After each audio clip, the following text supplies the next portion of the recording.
Many of you want to know, how is it that our music ever got to a point like this? I ain't got no motherfucker. So I fucked your bitch, fat motherfucker. All of the selfishness. I slept with your girl. That's why I was sleeping with your girl. I was sleeping with your girl. I slept with your girl. I don't like your crew. I don't like your friends. I slept with your girl and I don't like your friends. My friends are cooler. You guys, I'm gonna name call. I'm gonna call you some names. Many of you want to know, how is it that our music ever got to that? And I'm going to ask you a different question. My question is, when has the music not been that? When has it not been that? I refer to this as slave music, and some of you think, well, that seems pretty hip, and I like the way he phrases it. No, I'm calling it what it is. It's the residual of what slaves produced. This music was not made by free blacks, I tell you. It was made by the slaves. Slaves were not allowed to talk about anything important. They were not allowed to sing about the quality of their life. They were not allowed to sing about their existence. They weren't allowed to sing about solutions to their problems. They weren't allowed to sing about their problems. And so you want to know, why is it that today our music is still so selfish? The music is based on a lie, a huge delusion. No one man should have all this power. What power would that be, sir? You don't even have the power to let your daughter walk 200 meters from the place you were born without bodyguards there. See, the music was never allowed to focus on anything important. And what would that important thing be? I said your existence. When you're about to be wiped out of existence, you really don't have time to think about anything else other than that. You don't have time to talk about much else other than that. When your men are overrunning the prison, your women are being sterilized, close to a third. When the wedge between black women and black men has been driven deeper than it was generations before. Your families don't exist. When the boys are being drugged up. But we have our classics.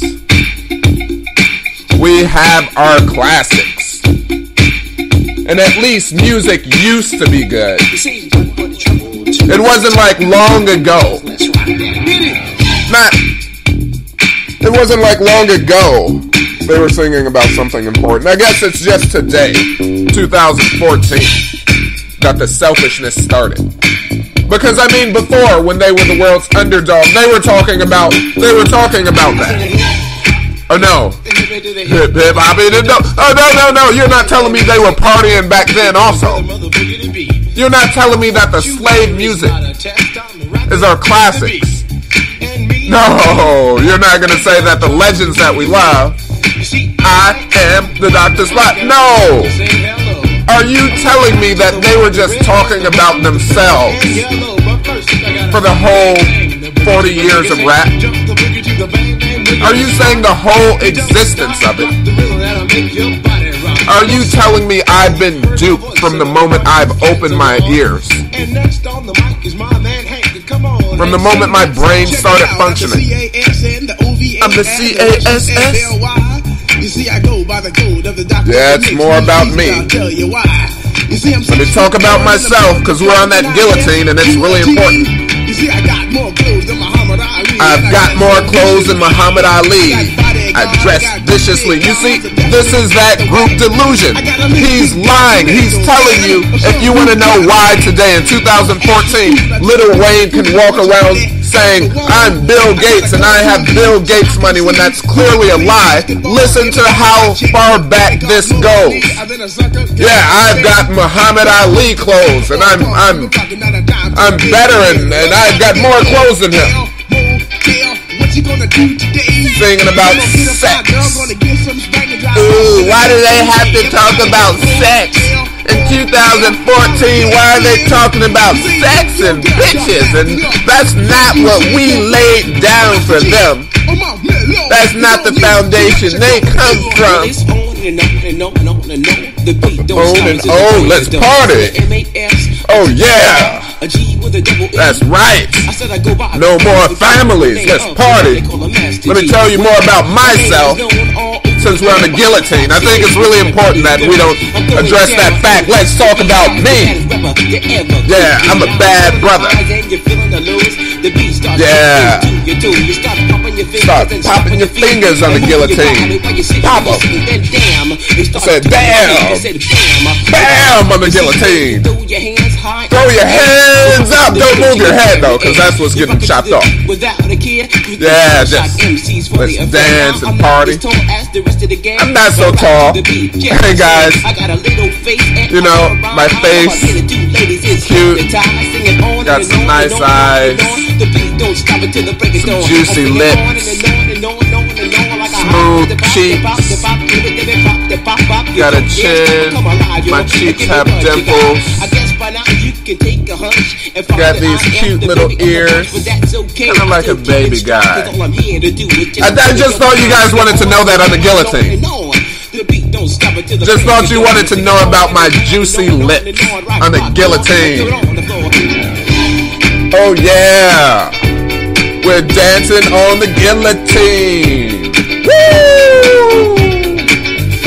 I just thought you wanted to know about the hop, hop, hippity, hippity, hop, hop, hop, hop, hippity, hippity, hippity, oh, hippity, hippity, hippity, hippity, because this is what grown men do. Hippity, hippity, hippity, hippity, hop, hop, hop. Oh yeah, that Birdie, he's a classic.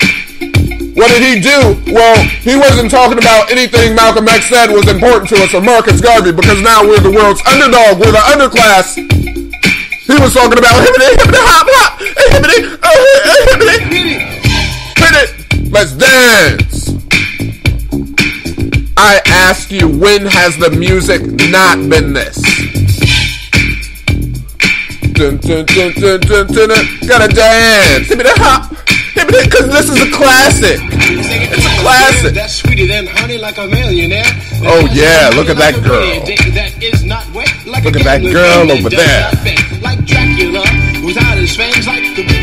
Yeah. More poetry on the guillotine. Some rhyming. It's like going up and not coming down. What are you talking about? Well, certainly not the guillotine blade, because that is coming down. Hey, I got a question while we're on the guillotine here. Have you ever been to your friend's house and he tried to offer you some bad food? I'm just full, mama. I already ate. Man, there's plenty of food. Get some more of this. You know, I was thinking about that story now that we're being distracted by unimportant stories on the guillotine. I was thinking about the story that one time I did go over my friend's house. He didn't offer me a plate of food. You know, that seems a little important here on the guillotine. And I was sitting there like, hey man, when are you gonna offer me some food? The baby Bubba, we're still friends. Hop, hop. Oh, this is a classic. Bang, bang, a boogie. Look at the beat. I said, Hank, can you rock? Can you rock? Can you rock to the rhythm? I said, hey, can you rock? Can you hit me too? Can you hit me too? I said, come on, make the people move. Yeah. Can you rock? Hippity hop. Hippity hop. You know, they should have called this hopping on the guillotine. Delight. I tell you, they were setting a precedent. Hip hop. Hippity hop hop. Hippity hop on the guillotine before the head drops. Instead of hop, hop, a hippity hop, hop on the guillotine. Do the hop, hop. Yeah. Let's see you reproduce now. Let me see how many of you are going to be reproducing with no families. Let me see how many of you are going to be able to function in this competitive world that we have. How many of your grandchildren? I go do it and do it. I go do it, do it, do it. You want to know why the music is what it is today. Oh, we used to have something good and they ruined it. They ruined it. It's not like what it used to be. Okay, and what was it before? He can't satisfy you with his little worm, but I can bust you out with my super sperm. I go do it. I go do it. I go do it, do it, do it. That's what you had before. That is your classic. When they should have been talking about everything that we're talking about now in 2014. They were singing about what? The same thing they're singing about now, but in different ways. I guess it just wasn't as filthy. But the content was identical. They were singing about themselves. I told you that. That's the main core of rap. I, me, I. I'ma be the man with the plate. I'ma be the man that ate steak. I'ma be the man that has pants. I'ma be the man that can dance. I'ma be the man by the window. I'ma be the man talking to a widow. I'ma be the man looking for tea. I'ma be the man with two knees. I'ma be the man on a computer. I'ma be the man rhyming words that go with computer. I'ma be the man. I'm gonna be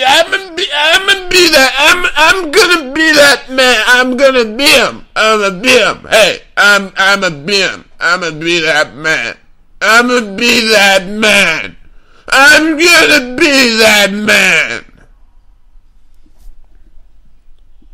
You want to know how our music got to this, and I tell you, when was it not? When were we ever addressing our problems? This is why it's so easy to keep your men in the prison. This is why it's so easy to break up your families. This is why, if you look at what a black family actually looks like now, it looks nothing like what it should. This is why Africans arrive in the U.S. and they look at you sideways. And they say, hey, why are these people walking backwards? What's wrong? What is this? I'ma be the man. What's wrong with you? And I tell you, the only way, your only solution is to get the TV out of your home. Get this music off your iPads. Shouldn't even have an iPad. See, iPads are for people that will continue to exist. iPads are not for the groups that are currently being sterilized, put in prisons, unable to mate. That's the thing. No one understands it. We keep saying, no, well, it's not as bad. And, okay, I kind of disagree. I disagree because he's talking about we won't be here in existence. And I don't see that happening. Okay, well, what I'm saying is Indians, the original American Indians still exist, but then again, they don't. See, they're there, swept under the carpet somewhere, doing who knows what, nothing. I won't be waiting on the next Steve Jobs to be an Indian. I won't be waiting on the next big idea, the big thing to come from them. I mean, they'll just dwindle away once you've got their numbers that low. See, once you wipe them out and wipe out all the hope, then, okay, then you can kind of just leave them alone to rot. Well, I don't agree. I think if I just tell my children to study hard and, I don't really have anything to pass on to them. But I think if I just tell them to study hard and believe in Jesus and he will provide. Okay, what is he going to provide them with? He's going to provide them with enough love and self-respect, and they're going to be able to have a family of their own one day. And then what happens? Surely enough, that's not true. This is why you don't have any more black families. And then when I say, weren't you the one saying that Jesus was going to provide a family for them? And I told you there's a wedge that is overtly being driven between the men and the women. And when I ask you to address this problem with me, when I ask you to stop watching TV, one of the main factors that's used to control the wedge and drive it deeper, when I asked you to stop that, you said Jesus was going to take care of it. Now your daughter is 25, 26, 27, 28. She shows no signs of having an actual family. Now she's 24. She's a single mother already. Now she's got to carry that into her marriage if that comes in the future. If that comes. Now she sees no suitable mates. Now she hates the men. Now the men hate the women. Wasn't I the one that said, let's talk about this? And you said, well, Jesus is going to provide a family for her.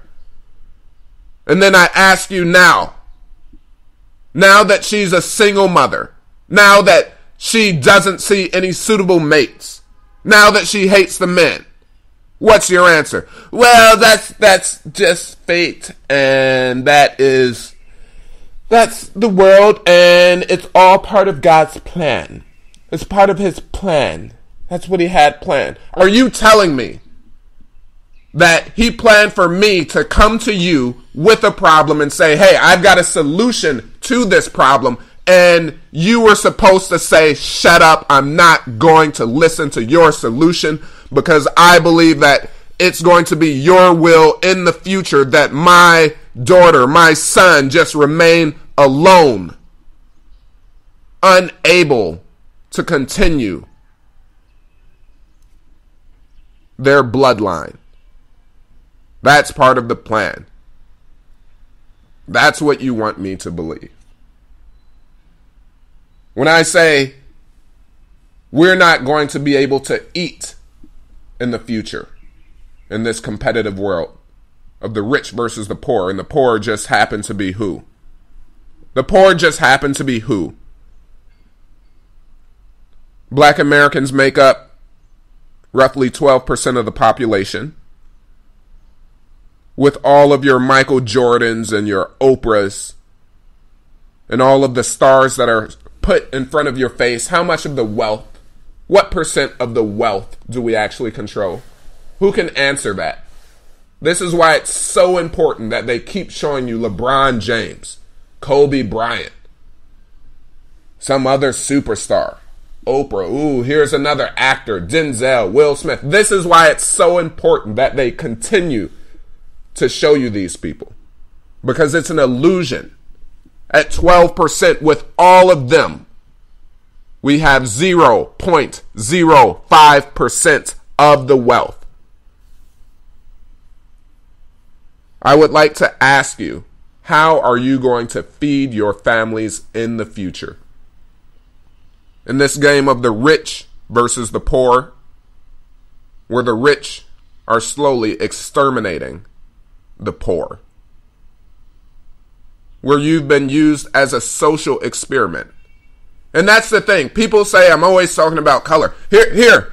And they say, oh, you're always talking about black people. If you want to know, for anyone non-black, if you want to know your future, everything that's being done to blacks right now is going to be done unto you. In this game of rich versus the poor. And that's why some people misinterpret my words. They say, oh, you're some sort of black supremacist. No, I'm saying that in this game of rich versus poor, they're planning to exterminate the poor, and the poor just happen to be black. But also, if you look at everything I talked about, they've openly declared war on whites also. This is why this should be important to you. You go watch Disney. This is what I said. You go watch Disney. You see what they're teaching the little white kids to do now. See what kind of celebrities they're giving them to follow. Superstars, your little Hannah Montana. See all your Disney shows full of sex and getting some. That's because they're planning it for whites next. They're just saying, let's see how it goes exterminating the blacks, and we'll take down some of the whites also as we go. But after we get them, then we're coming for the other poor groups. This is rich versus the poor, but who do the poor happen to be? It's just in the guise of race. It makes people feel uncomfortable that you have to mention that. Oh, you're some sort of black supremacist. You're saying some radical stuff. No, I'm saying you're being exterminated. Is it an accident that the poor happen to have the most cases of AIDS? They happen to be infected the most. Is it an accident that they happen to be in jail? Is it an accident that they have thug life culture pushed on them? Is it an accident that they've been given phrases like, I'm just doing me? What exactly does that mean? Does that mean you're unable to mate? You're unable to reproduce? You're undesirable? You're unable to interact in society? I'm just doing me. Just gonna do me for a while. Just doing me. You do you, I'll do me. Let's see you reproduce alone. No one is actually preparing our youth for that. You've got all these kids. Even in my family. I don't know how many cousins. That's the thing. I don't even know the exact family position. Once you put in too many step titles, I don't know what that makes it as far as a relationship between relatives. But between my cousins and brothers and sisters, kids and aunts and uncles, and between all of them, there are so many children that are not with both biological parents. And my question is, are the children being prepared to not repeat the process? Because if you ask me, I'm putting all my money, I'm borrowing money, and I'm putting it all onto they're going to fall into the same category. It's not a mistake. It's deliberate. It's by design. You want to know, how is it that a girl can have 4 different biological fathers? Or sorry, the children have 4 different fathers. Or you want to know, how is it they have 3? Or how is it they have 2? You want to know why the family is broken, and I tell you, it's not an accident.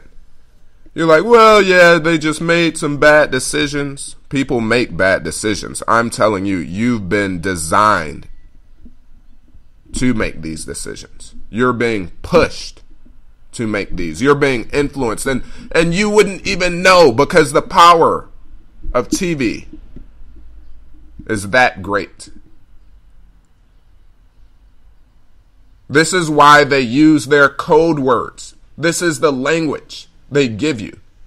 A wife in 2014 is a single woman. That is a wife. Housewives of Atlanta.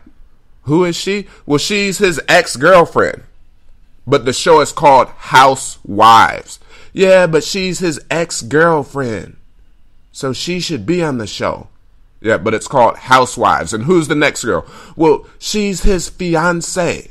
What is a fiancé? Well, he promised. A fiancé, it means they've promised each other that they're going to get married. Yeah, but they're not married. Yeah, but he promised her. He promised. When did he promise her? That's not important. What year was it? Was it this year? Well, that also is not so important. Do they have children together? A 6-year-old, but that's not important because they're engaged, and that is a wife. Because he promised her. And what about the next woman? Who is she? Well, she's his ex-wife. Why is she on this show called Housewives? Well, it's because they interact all the time, and these are the code words. Do you not see? A wife has become a single woman. This is why it's dangerous, because all of you miss this. If you missed it, that should be enough to say, hey, I'm too suggestible to this. I cannot continue watching it because look at how much it's already influenced me. I didn't even notice that. I didn't even know that the show was full of single women in wigs. And it was called something Housewives. They're teaching you to fill your lives with drama. They're teaching you to just have extreme cases of jealousy. They're teaching you that attitude. Ooh, she's a bitch. Yeah, that's right. I am. I don't care what anyone tells me. Because that is me and that's who I am and I'll just do. And when Amber came in my face, I already decided. And they're teaching your men, this is what you are. You're not building anything else. I'm Bertie Tolar. Can't build my school. I have a dream school, but you know what I can do? I can do it. I can do it. I go do it. Because I can't build a school. So the only thing I can focus on is doing it. My sperm. I've got semen. How many people talk about that? Is that something to brag about? You've got semen. Okay, I've got fingernails and... Well, no, but I'm saying I've got semen. I can do it. Yeah, and I have fingernails and I can also do it. I go do it. I go do it. I go do it. And girls like me. They lick me like a lollipop. That's how much they like me. They lick me like a lollipop. Yeah, well, I'm Bill Gates, Lil Wayne. You said you have Bill Gates money. Yeah, I did. I've got Bill Gates money. Well, I'm Bill Gates. I have reproduction money. Oh, I don't want to talk about that. I would, even though I know I won't be able to reproduce. Do you notice how the men and the women, they're both so weak and disempowered and drugged up that they sound almost the same? They sound frightened, afraid. There's no power. Just when they talk, behind their voices, you can hear how afraid, how weak people are now. But if you want to know, I'm going to finish this in a minute. If you want to know how far back it goes, I tell you, as far as you can remember. When I get that feeling of sexual healing. When all of your music should have been about dealing with the fact that you're entering into the modern world at such a disadvantage with all the side effects of Jim Crowism. But it wasn't. The music was about sexual healing. The music was about, I'm bad, you know it, who's bad, I'm bad, who's bad, I'm bad, who's bad, I'm bad. It's close to midnight. That's what your music was about. Thriller. No, Bertie, those are our classics. Don't say that, I disagree. I disagree. He made great music. I disagree. Not him, not Al Green. Not the Temptations. Not Patti LaBelle. It's the way we do. Rolling on a river. Not Tina Turner, no. No, they were classics. It wasn't their job to sing about being on the guillotine. They should have they made good music, and that's what music is about, and that's what music is for. It's not about continuing your existence.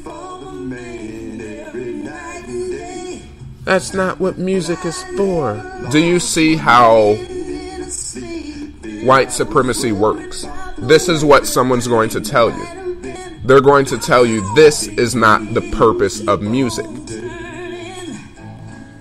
When I bring this up, I'll say the music should only be about this. When you're being extinguished, your music should only deal with the fact that they're trying to extinguish you. White supremacy, the system, it's a system of beliefs that it's going to come and say, someone's going to say to you, no, Bertie, I disagree. That's not what the music should be about. And if they can convince you that you're wrong, and I say, okay, well, that's a good point. I guess they shouldn't always be singing about being exterminated. If I can agree with that, then they're going to hand back everything I just said about Sugar Hill Gang, the Rapper's Delight. They're going to hand it back to me. Because I just told you that I'm Bad was also slave music, and Sexual Healing was slave music. Rapper's Delight, slave music. I just told you all of your classics fall into the same category. And if they can convince you that that's what music should not be about when you're about to be exterminated, they're going to say, well, I disagree, and because it was a classic, and don't you know it, he changed this, and he changed the way people sing, and they revolutionized this aspect of it, and before that, the vocals were like this, and this kind of tone. And if they can get you to see something different, they'll hand it right back to you and say, okay, now I agree with you. I guess the music isn't that bad. Then they'll say, good, now that you agree with me, here it is. I'm handing it back to you. Here's your Rapper's Delight back. You can go do it more and hibbity hibbity hop hop hop. Here's your Michael Jackson Bad back. You can sing about being delusion. Here it all is back. Here's Sexual Healing back. I'm giving it back to you.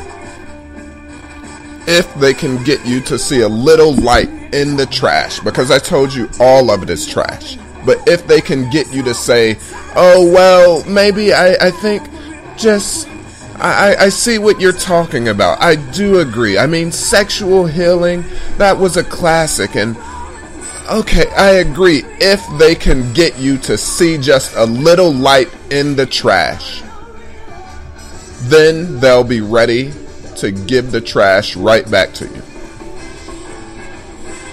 And let me tell you, the way the system of beliefs works, the way white supremacy works right now is not limited to color.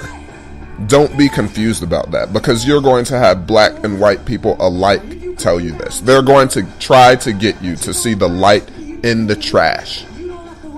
In a pile of trash, they're going to try to get you to see something. When I'm telling you there's nothing there.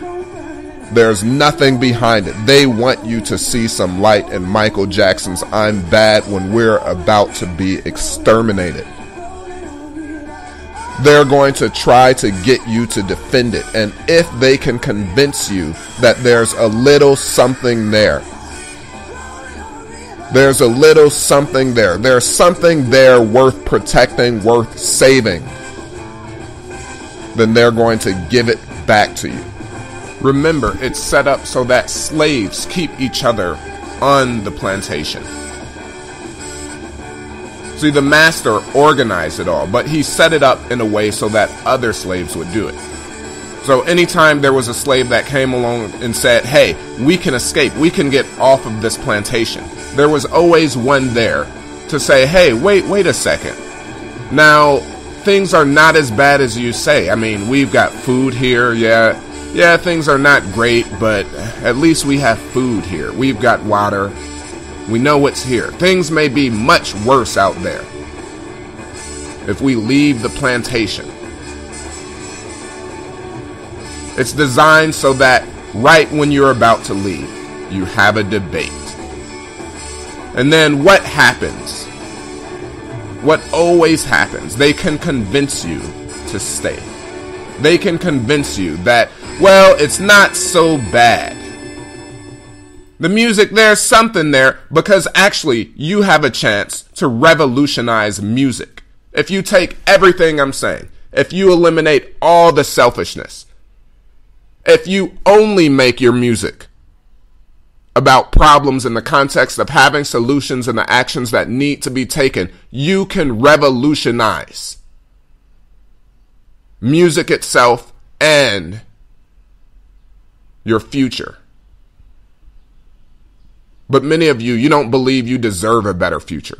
You're ready for a debate. That's what you want to do. Well, it's not so bad. I mean, Diana Ross, she did have that one song. Whitney Houston, she did have that one song. Black Eyed Peas, they did have that one song. Where's the Love? They did have that one song. They did have that one, so things are not that bad. Are you going to defend a pile of trash because you can see a piece of an old, abused piece of an inner tube that barely functions? And it only functions in the pile of trash? Is that what you're going to do? They did have that one song. People love defending that one song. They love defending that one song. I told a buddy I'll make a video about this. He wanted me to cover a song called Eminem's Renegade, and I think I'll make a show about it. Because people love defending that one song. Any debate I get into, and actually I don't debate. I let them know my opinion. I listen to theirs. But I'm not open to being wrong about this. Because once you admit you're wrong, they give it all back to you. Once I can see a little light in Eminem's music, and oh, he's such a good rapper, he's a good artist, and if I can say, you know what, he is, they'll say, now here, bitch, I'ma kill you, bitch, I'ma kill you. Songs about burying his girlfriend. Bitch, I'ma kill you, you don't wanna fuck with me. Because I was able to see the light. Bitch, I'ma kill you, bitch. Bitch, I'ma kill you.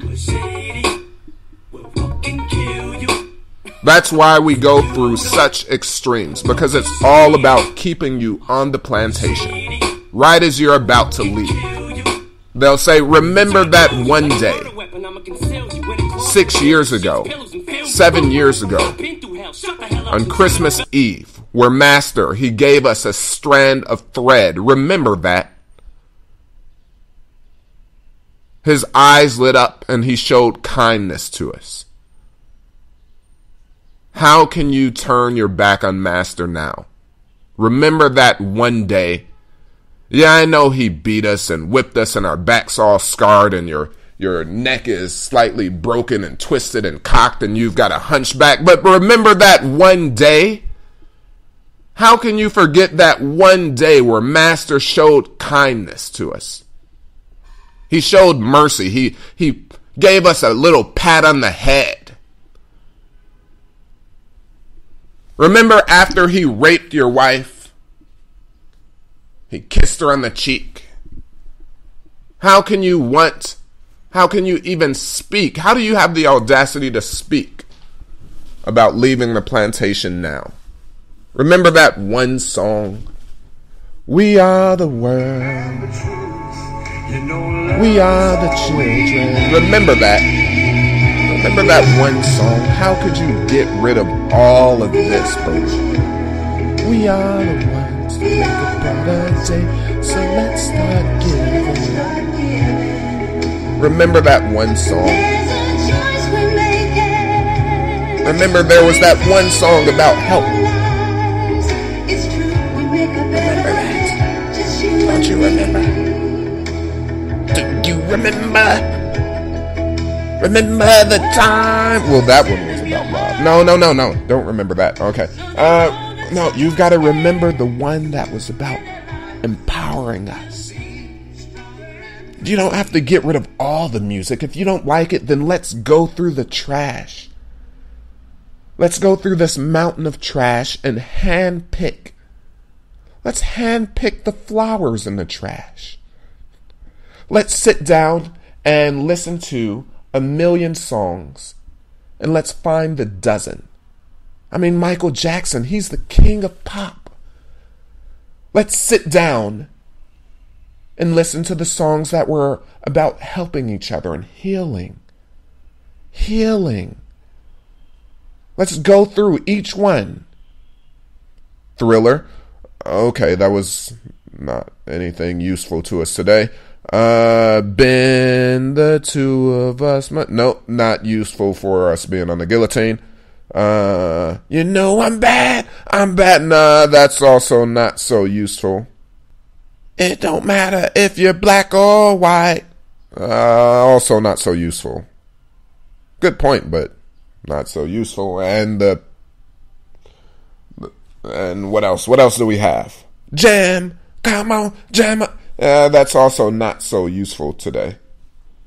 Makes me wanna scream. Nah, also can't do much with that. Still searching. I guess I've got to keep searching. I'm going to search through this pile of trash here.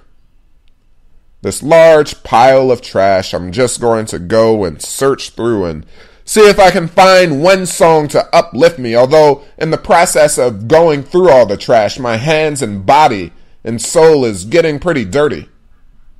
Why did I even use the word soul? Well, because CNN, they told you a soul, it can make you feel a way. Go watch this documentary called Who's Black in America? And this is by CNN, and according to their documentary, if your soul feels German, you can become German.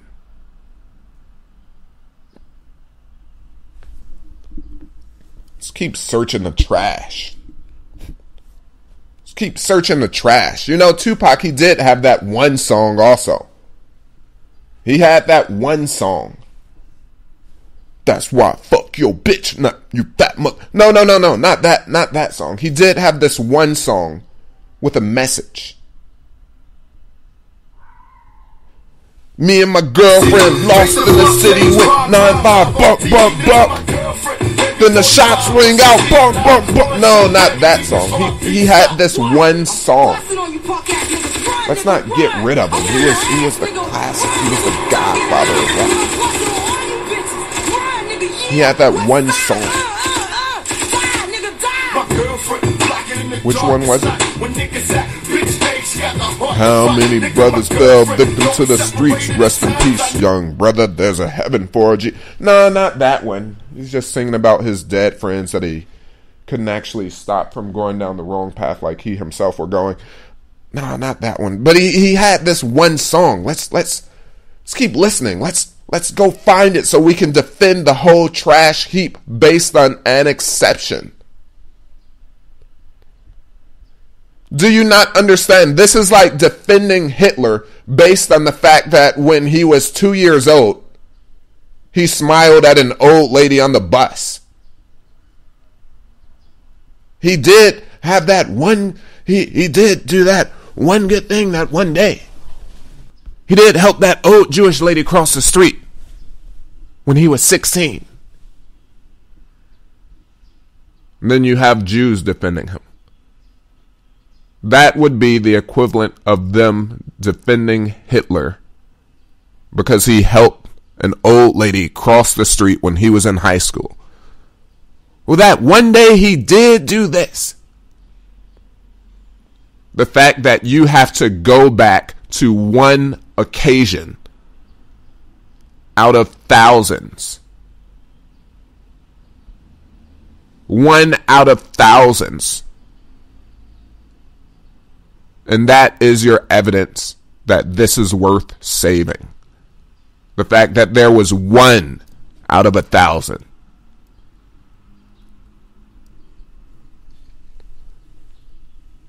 And the reason it's going to be good and bad, that some of you will agree and some of you will disagree. The reason that this is going to be good for the people that disagree with me, because I know who I'm going to be partnering with in the future.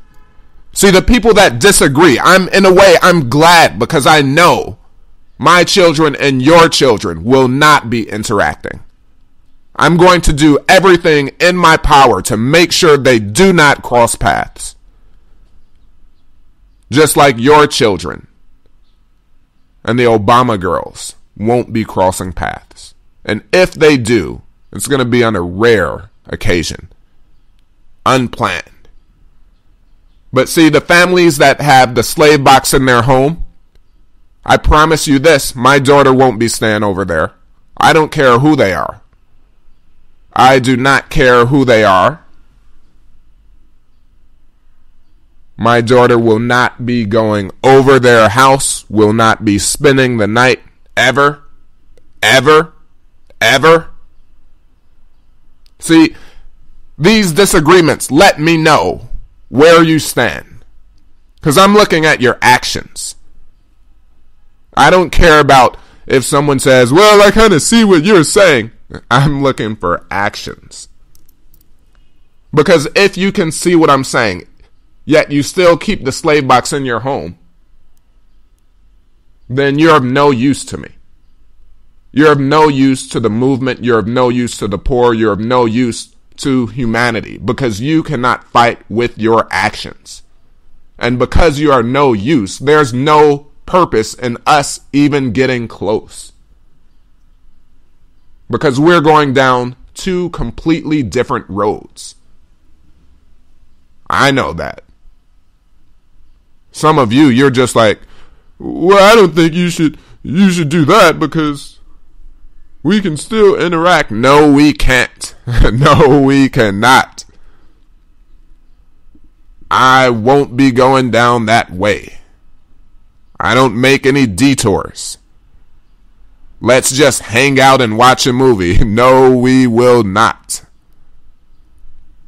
I promised the buddy I'll watch a movie with him this year because he said he'll help me out with some work. So I said I will watch one. I usually do watch one a year. But as far as a movie club, a monthly movie club, let's hang out and every month we can watch a movie together. No, I will pass on that. A lot of you don't understand when it comes to sitting down together on a monthly basis with 4 other men. I'm not willing to use my time together like that. Let's go sit down and have our opinions twisted.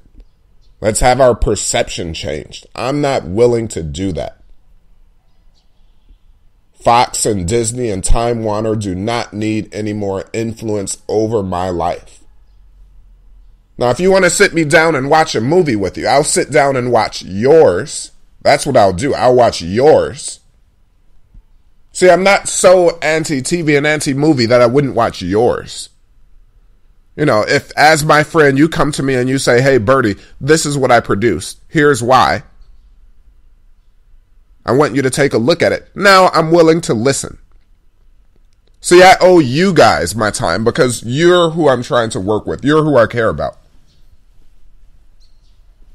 Friends and family, that's who I care about. The poor, the weak, that's who I care about. The have-nots, that's who I'm taking up for. But as far as the haves and Time Warner, when they say, hey, we demand that you watch Iron Man 4. Here it is. No, I won't.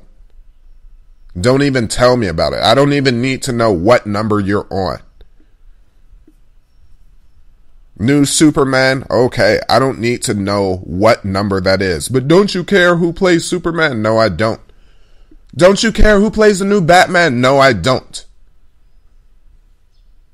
I wish I could unlearn all the names of the previous Supermans. Jack Nicholson, he was the Joker in one of the Batman movies, I believe. I wish I didn't know that. But don't you care who the new Joker is? No, that's what I'm telling you. I'm saying that directly, straight to the point. There's nothing to interpret. You don't have to interpret whether or not I like Jack Nicholson or the new star or if I care. I'm telling you I don't. I don't want to know about the new Harry Potter boy. I don't want to know about The Hobbit. I don't want to know about Gandalf and whatever spinoff of a movie he has. I don't want to know about those people because I'm not going to see those movies. They don't need any more of my money. Jason Black needs some money. Dr. Umar needs some money. Tommy Sotomayor needs some money. They've got projects they're working on. These are the little guys. These are the guys that are fighting for you. They need some money. But Disney, they don't need any more of your money. They don't need more funding to keep teaching your kids that they've got to measure themselves in swag. They don't need any more money for that. Apple doesn't need any more of your money. They've got enough.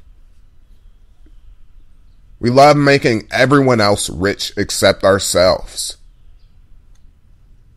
And then when someone comes along and says, well, we should focus on economics and we can do better. And life's not just all about money.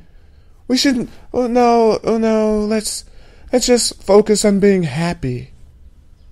But you have no problem making everyone else rich. Everyone else, you have no problem throwing your money at them. But then when I say, let's focus on ourselves, let's keep some of that. Let's prepare for the rainy day that's surely coming because I can see the storm clouds right there. You'll say, no, we don't need to keep it. I mean, it's embarrassing, honestly. The black Americans that have decent job salaries, it's very embarrassing to find out how much they make. Because they have zero saved. Nothing. Nothing. You know, the truth is, I don't even want to know how much certain people in my family make because it is embarrassing. It's embarrassing that they could have so much, earn so much, yet keep so little, virtually nothing. Not even the crumbs on the table. It's an embarrassment to know that. From here on out, I'm not asking that. I'm not asking anyone's salary. I don't want to know anymore. Because many people, they're like, oh, but it's a high amount. The higher it is, the more embarrassed you should be. When a guy who works at McDonald's making minimum wage, when you look at what he's saved for the next generation and he saved $100 or $5, then you can say, well, he gets a pass. He's working on minimum wage and he doesn't make a lot and it's hard enough him just getting by. But then when he makes $60,000 and you see that he has the same amount as the man working at McDonald's, it's a bit more embarrassing. Then you see he makes $100,000. Still the same as the guy working at McDonald's. A bit more embarrassing. Then he makes $200,000. Same as the guy working at McDonald's. Even more embarrassing. $250,000 next. Same as the guy working at McDonald's. $1 million. Same as the guy working at McDonald's. $2 million. And it just gets more and more embarrassing. And this is why we're the laughing stock of the world. This is why no one's afraid of us. This is why they know that we won't organize. This is why they give us this image of a macho thug, because they know that we can't really do anything. We're not organized financially. We're not organized socially. We're still debating. We can't agree on our code of conduct. Still having that debate. Well, let's just, the black hair care industry is so big, and if we could just control that. You cannot control a parasite in your community. It does not matter who is selling the drugs. The goal is to get the drugs out of the community. Well, since they're there, what if we just sold them? Because all that money's coming in and it's being funded by the CIA and the FBI and other groups. And if we could just sell the drugs in our own community, then we could keep that profit and have it bounce back and forth in the community. But when you're selling a parasite, it does not matter that you get to keep the money, because then in the process of making it, you're destroying the people that you have to cohabitate with, the people that you have to reproduce with. Yeah, but these wigs are different. If we could just continue to sell those and we could control the industry. You see, we're still debating. The goal should be to get them out. Get them out of your community. Anyone that wants to defend them, fine. Put them on their children. Don't put them on mine. If you think the drugs are not a problem, cool. Give the drugs to your children. Don't give them to mine. Anyone, whatever race you are, you think the wigs are not a problem, cool. Put a wig on your child. Don't put it on mine. Put a wig on your niece. Don't put it on mine. Put a wig on your sister. Don't put it on mine. Put a wig on your grandmother. Don't put it on mine. You don't think it's a problem. I'm glad you don't. So do it to your family. Do it to your friends. Don't do it to mine. You think the thug culture, this thug life, baby, is not a problem, then do it to your children. Don't do it to mine. And that's when people get really defensive. That's when they're like, well, okay, now well, let's defend it in a different way because I think you should keep it. I think there's something there worth protecting, this thug life culture. Since it's worth protecting, you take it. You teach it to your nieces and nephews. Black people are always fooled. Don't you see? This is why they want you to continue debating. Because if they convince you that it's not so bad, they go home to their angelic nieces and nephews. And you go home to a thug in making. You go home to a single mother in her freshman year. I'm Bertie Tolar. Get the TV / slave box out of your home and quit listening to the slave music. Go donate. If you want another solution, I want you guys to go donate to 7 a.m. by Jason Black, the Black Authority. Go donate 7 a.m. to Jason Black, the Black Authority. I don't want to hear any excuses. You've got money for your iPads. You've got money for your nonsensical T-shirts with another man's name on it. I don't understand that.